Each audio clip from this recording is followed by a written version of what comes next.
নমস্কার বন্ধুরা, sports news 247-এ তোমাদের সবাইকে জানাই স্বাগত।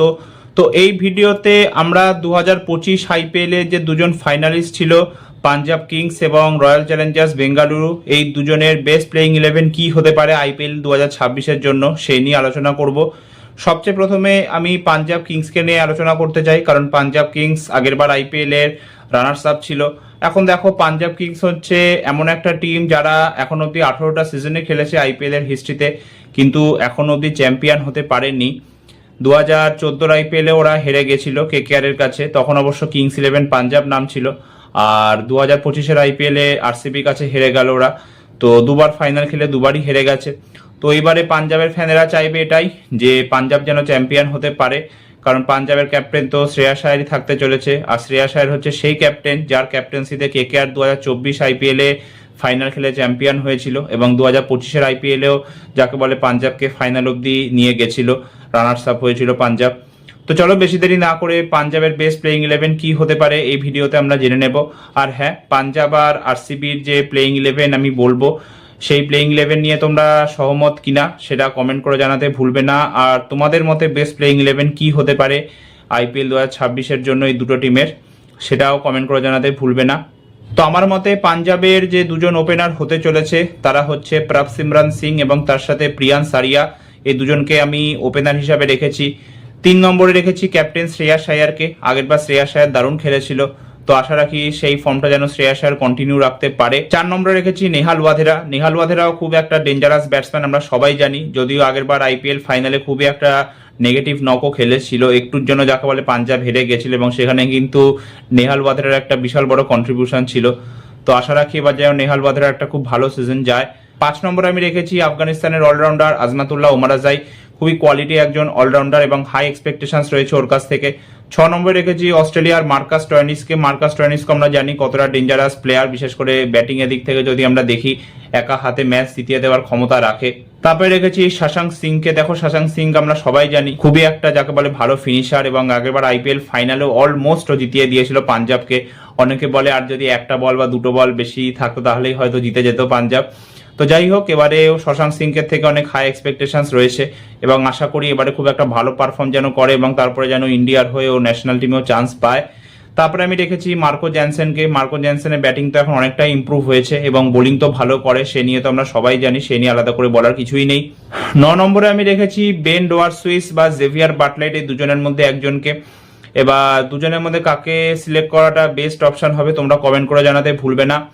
আমার মতে যদি একজনকে আমি সিলেক্ট করি তাহলে সেটা জেভিয়ার বাটলেটকে করব, কারণ অলরেডি একটা লেফট আর্ম পেসার রয়েছে মার্কো জ্যানসেন, তো সেই কারণে আমি এখানে জেভিয়ার বাটলেটকে পিক করব।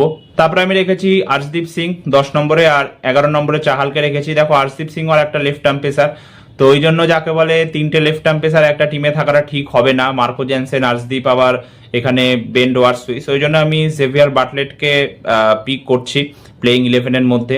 আর 11 নম্বরে চাহালকে রেখেছি। চাহাল তো খুবই ভালো বোলার, সবাই আমরা জানি। আর ইম্প্যাক্ট প্লেয়ার হিসাবে আমি কিন্তু রেখেছি ইয়াশ ঠাকুরকে। ইয়াশ ঠাকুরকে এই কারণে রেখেছি, কারণ এই যে সৈয়দ মুশতাক আলী ট্রফি সিজনটা গেছে সেখানে কিন্তু ইয়াশ ঠাকুর খুবই ভালো বোলিং করেছে। যেমন উইকেট নিয়েছে তেমনি ইকোনমিক্যাল বোলিং করেছে, এবং সৈয়দ মুশতাক আলী ট্রফিতে কিরকম ফ্ল্যাট পিচ হয় সেটা আমরা সবাই জানি। তো সেখানে যদি একটা বোলারের ইকোনমি, মানে ফাস্ট বোলারের ইকোনমি লেস দ্যান 7 হয়, তাহলে তো সেটা অ্যাপ্রিসিয়েট করতেই হবে।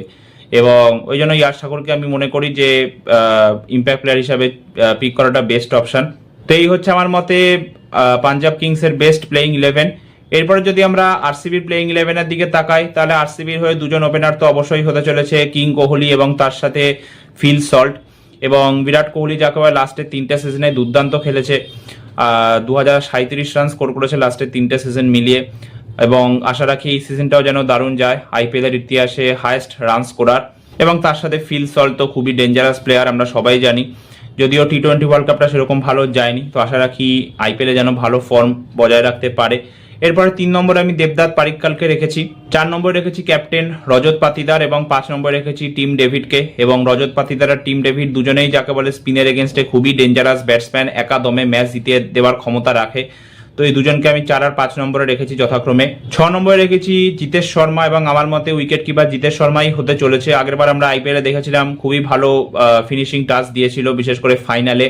তো জিতেশ শর্মার থেকেও হাই এক্সপেকটেশনস রয়েছে। এরপর কুণাল পান্ডিয়াকে রেখেছি, যদি আমার মতে কুণালের ব্যাটিংটা একটু ইমপ্রুভ করতে হবে। হ্যাঁ, বোলিং হাতে ভালো বোলিং করে দেয়, বিশেষ করে ফাইনালে তো খুবই ভালো বোলিং করেছিল, ম্যান অফ দ্য ম্যাচও হয়েছিল।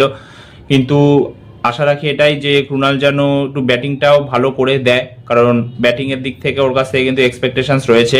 8 নম্বরে রেখেছি রোমারিও শেফার্ডকে। দেখো, রোমারিও শেফার্ড খুবই ডেঞ্জারাস প্লেয়ার, ওয়েস্ট ইন্ডিজের হয়ে আমরা দেখেছি বা বিভিন্ন টি-20 লিগগুলোতেও আমরা দেখেছি। 2025-এর আইপিএলও আমরা দেখেছিলাম যে সিএসকে এগেইনস্টে যে ম্যাচটা হয়েছিল সেই ম্যাচে কিরকম ভালো ফিনিশিং টাচ দিয়েছিল।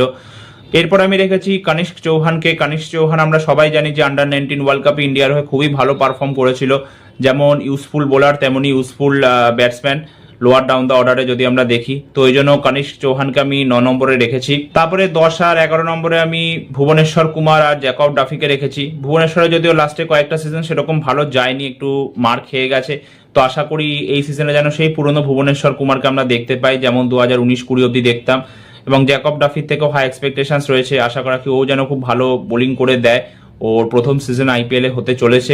এবং ইম্প্যাক্ট প্লেয়ার হিসাবে কিন্তু আমি সুয়াস শর্মাকে রেখেছি। দেখো, সুয়াস শর্মা আগের বারে খুব ভালো বোলিং করেছিল, তো আশা রাখি সুয়াস শর্মাও যেন খুব ভালো বোলিং করে দেয়।